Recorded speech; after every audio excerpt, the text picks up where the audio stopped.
Hello and welcome to the Sisters for Fitness Wellness Show. I'm Stephanie Gaines-Bryant. Our guest today is Reverend Randy Callender. He's the rector of St. Philip's Episcopal Church in Annapolis, Maryland. Today, in lieu of Black History Month, we're talking about a movement that's really hitting among the young African Americans in our community, the Black Lives Matter movement. Welcome. Well, thank you. Thank you. I'm honored and blessed of being here with you to talk about this topic. Now, before we get started with the Black Lives Matter movement, I want to talk a little bit about your background. You're a little bit of a history maker as far as African Americans in the Episcopal Church. Yes, well, I'm originally from Philadelphia, and Philadelphia is where the first Black Episcopal Church started, from Absalom Jones. And Absalom Jones, who started out as a Methodist member, started the African Episcopal Church of St. Thomas in Philadelphia, where I was baptized. And so growing up in Philadelphia at the age of 13, I knew that I wanted to become a priest in the Episcopal Church.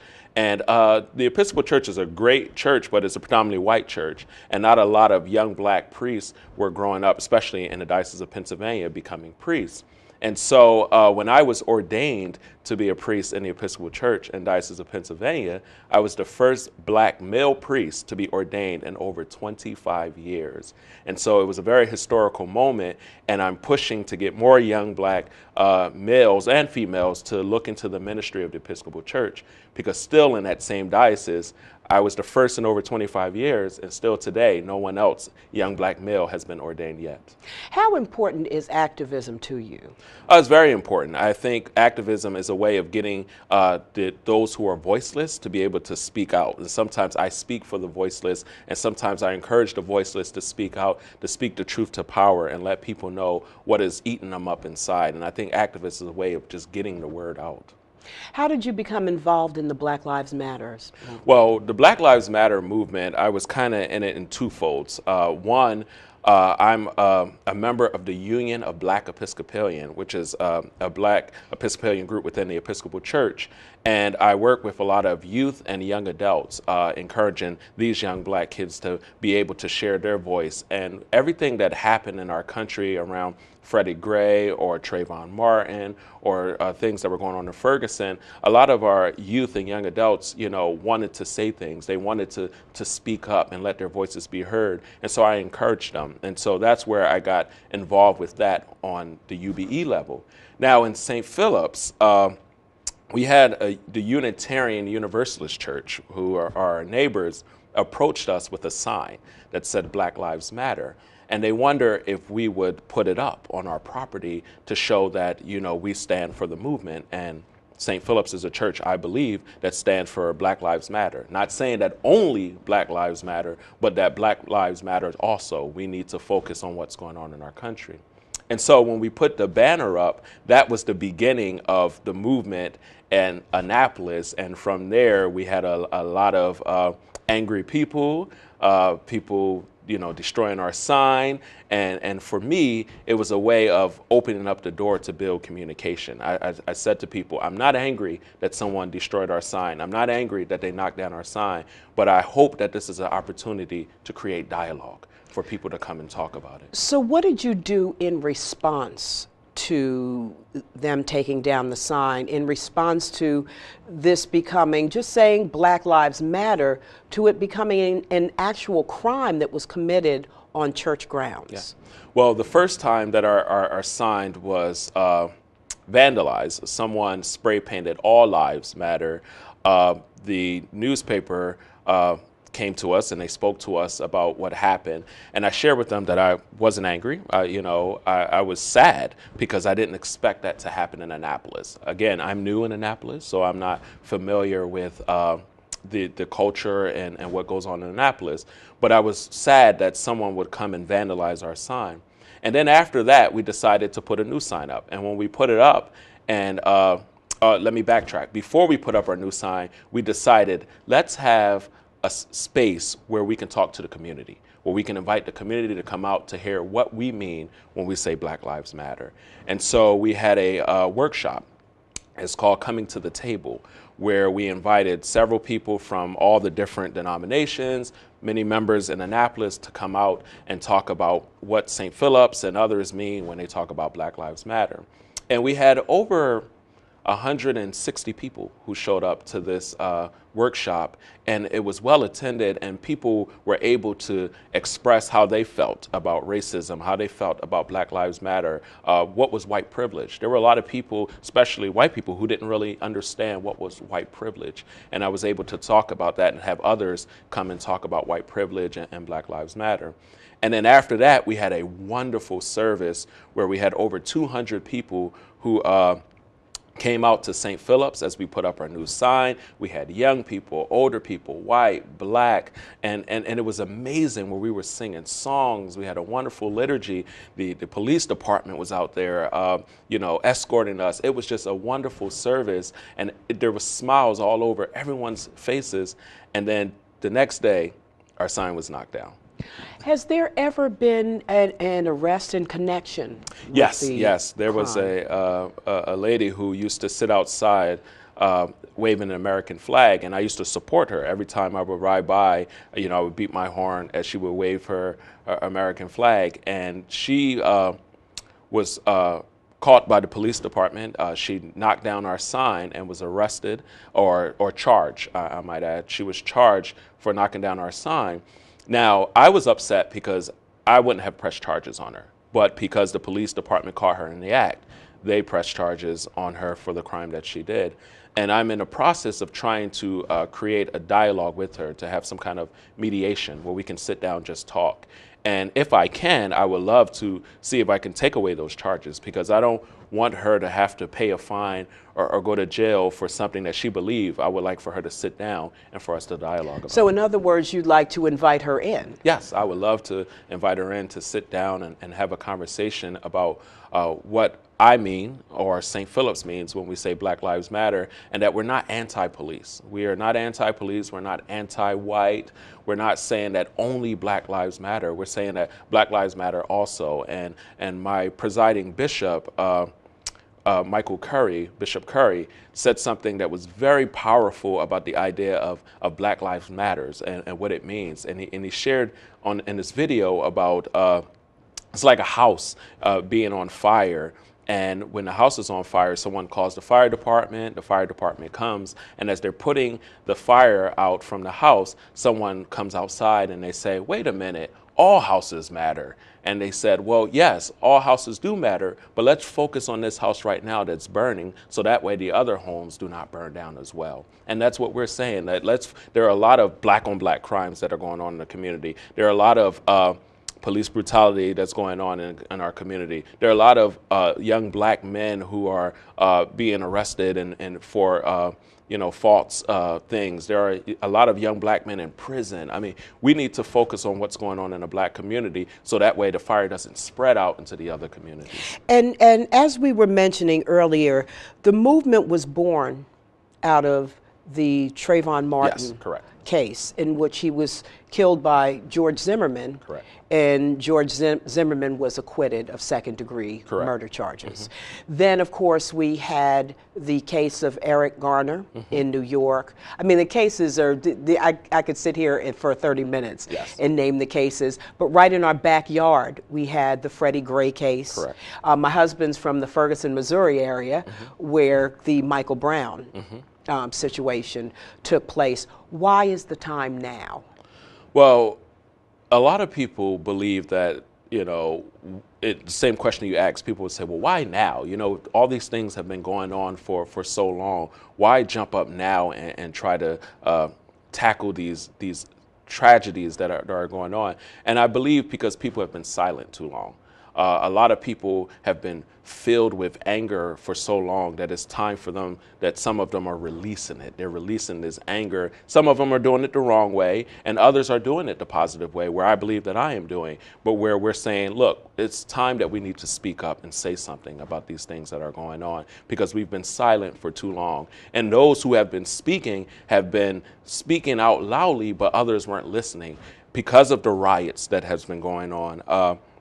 Because of people looting and doing other things, all of a sudden people are paying attention. People are now saying, wait a minute, what's going on in the black community that's causing these people to be angry and looting and destroying their own community.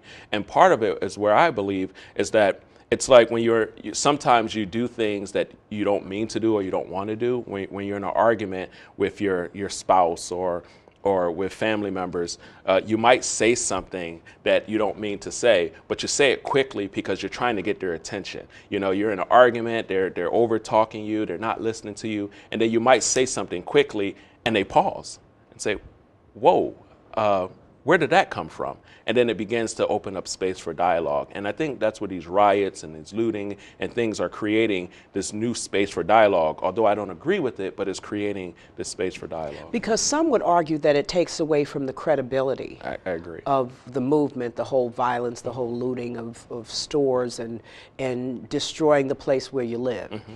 But as we know, that has gone on time and time again. I grew up in the 1960s. Mm-hmm.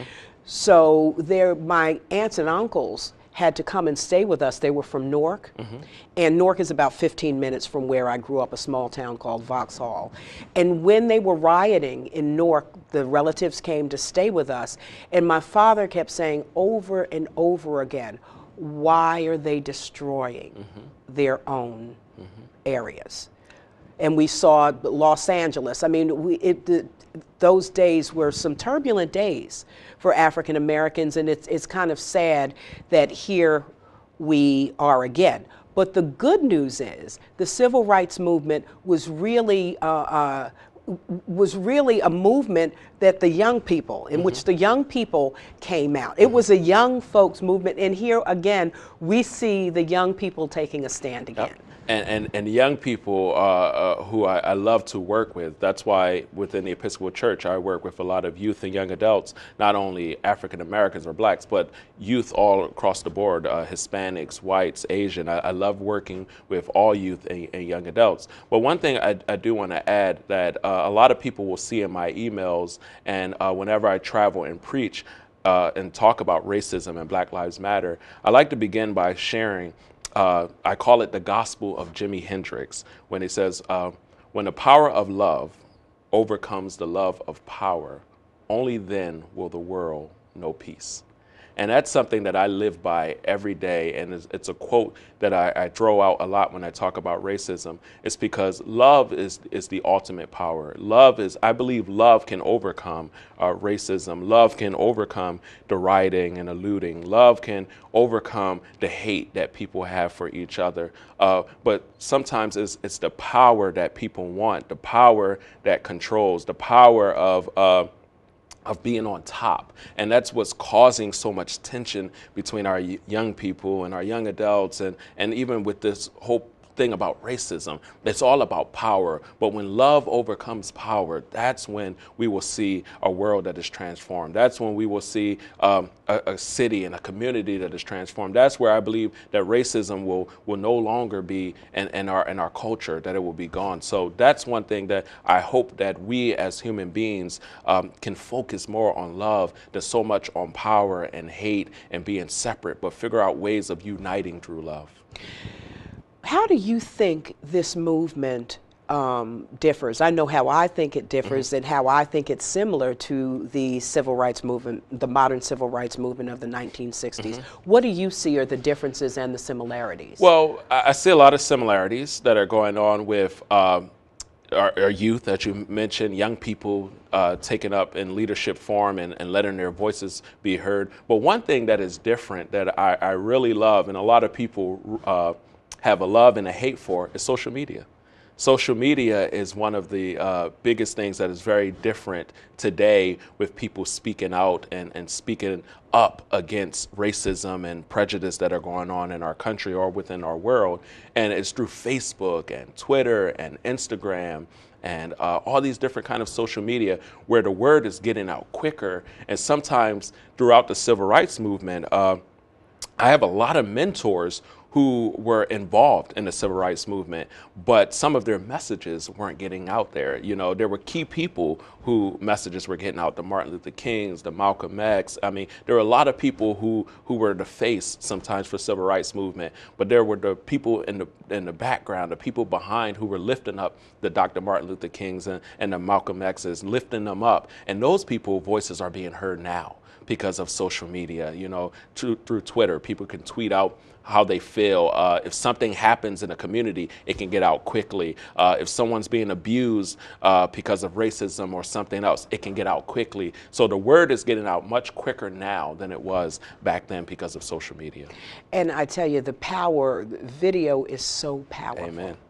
It's one thing to say that a person was abused by a police officer, for example, and for you to say, it's one thing to actually see it, which we've seen more of. And of course, like you said, the movement is not anti-police. Yes. But it has just shown that in certain instances there possibly needs to be some retraining taking place. But let's talk a little bit more about the state of Black America. I brought a couple of statistics with me.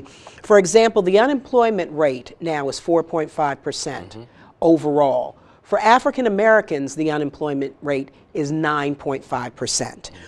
Single parent families, 72% of African American children are being raised in single parent families.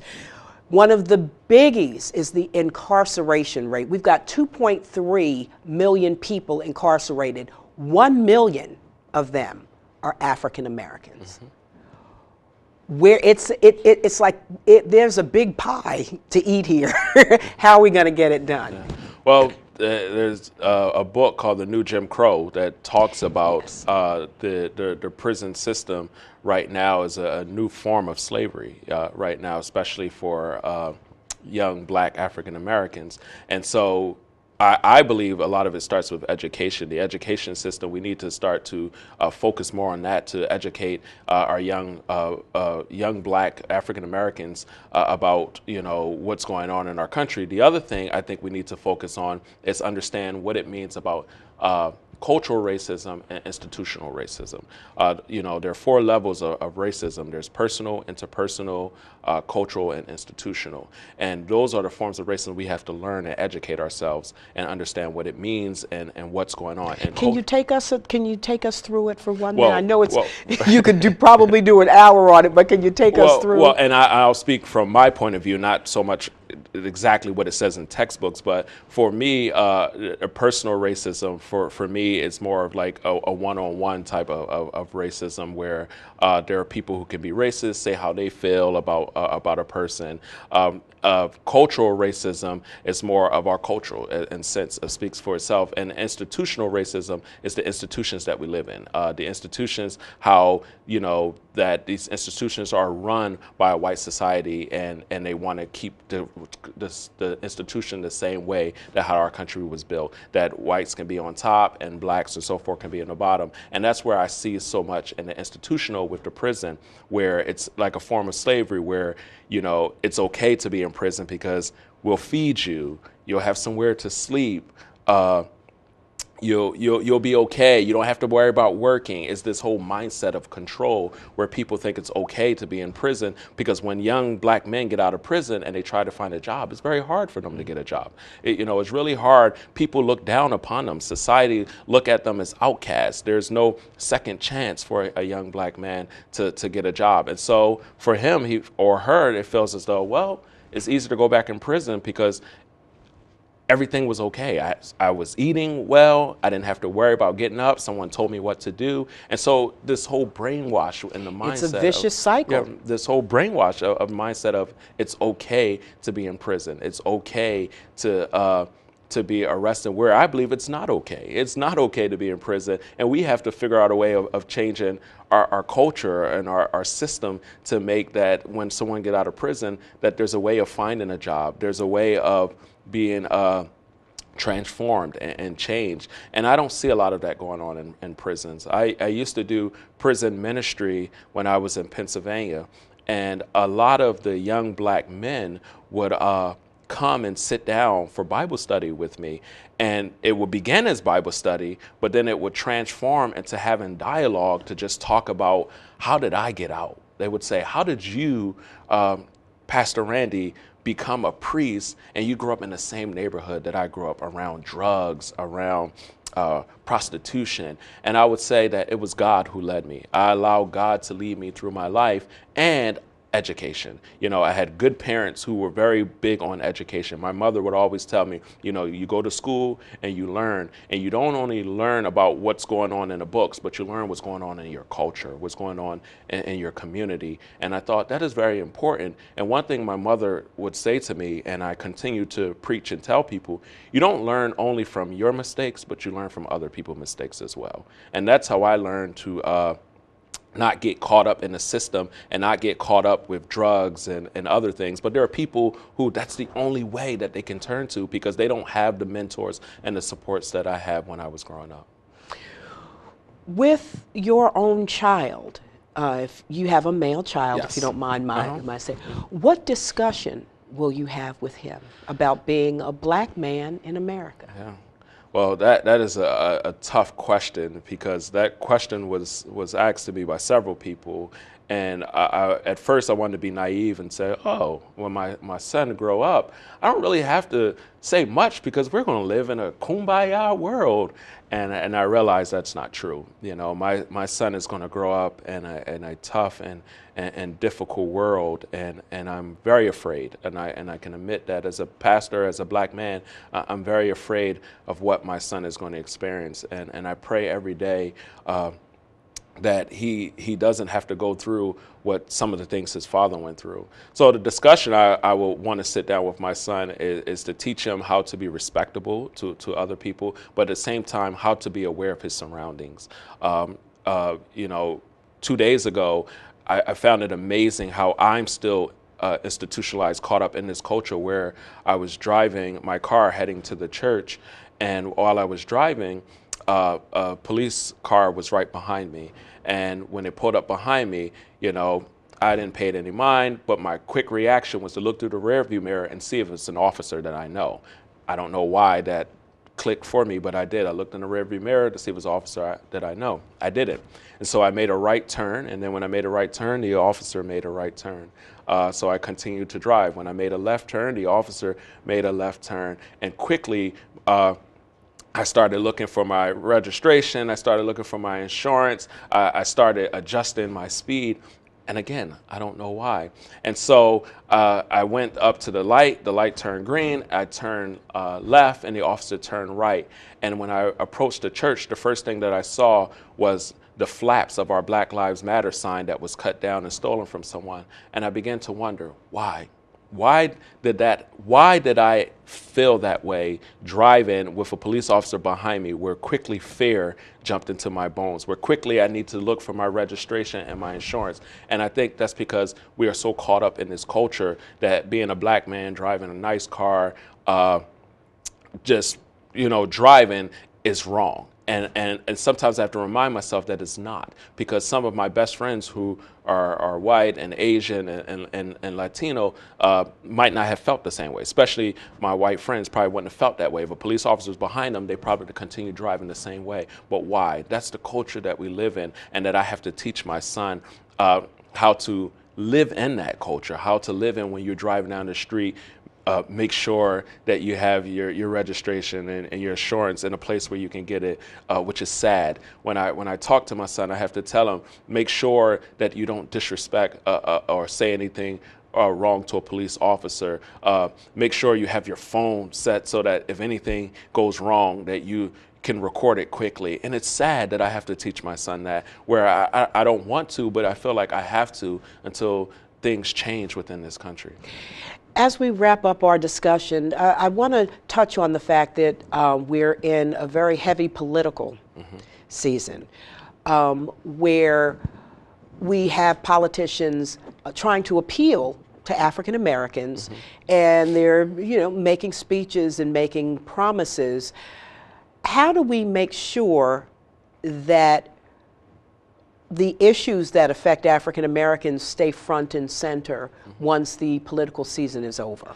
As clergy, as leaders in the community, we need to continue to speak up. That's it. We need to continue to go out and speak up for the voiceless, to continue to speak up for the things that are going on and the communities that are being silent or being hidden. And one thing that I wrestle with is I think politicians need to spend a lot of time in the Black community, to just be there, not only during election season, but all the time, to just go out there and meet people. That's the problem, where we think we know what's going on in the community and we've never spent any time in the community. My first thing that I did when I came to St. Philip's was to go out and spend time in the community, go out to the basketball courts, go out to the places where young people and other people are going to be, to build relationships. And I wasn't out there to say, hey, this is my first week here, I'm going to try to build this church up with all these people in the community. It was, no, I want to know who my neighbors are, and I want to know what's going on in the community. And I think we have to continue doing that, and we have to continue pushing our politicians to do that. When you're in office and you said, I'm going to do A, B, and C, then as a clergy person, as a leader in the community, I need to make sure that the politician is going to do A, B, and C that they said they were going to do. Last but not least, let's encourage everyone to exercise their right to vote. Amen. And yeah, a lot of people are saying, well, if I vote, it's not going to make a difference, but it will. It will. That's the only time in America that we are all equal. Yep. Because whether you're a millionaire or whether you're someone who has a low income, you only get one vote. You only get one vote. You only get one vote. And again, when you go out to vote, make sure you bring others with you to go out to vote. Because there are people who may have a hard time getting to the polls, and we need to do something about that. We need to get everyone to go out to vote and make sure that their voices is heard, because that's how your voice can be heard, by going out to vote and let people know what you stand for and who you stand for. Absolutely. Thank you so much for joining us, and we're going to have you back around Easter time. Well, thank you. To talk about African Americans in the Episcopal Church and just how young people perceive religion these days. So we'll talk about that in the coming days. But thank you so much for joining us. We've been talking to Reverend Randy Callender. He's with St. Philip's Episcopal Church in Annapolis, Maryland, and we've been talking about the whole Black Lives Matter movement. Thank you. Thank you. You've been watching the Sisters for Fitness Wellness Show. I'm Stephanie Gaines-Bryant. Thanks so much for joining us.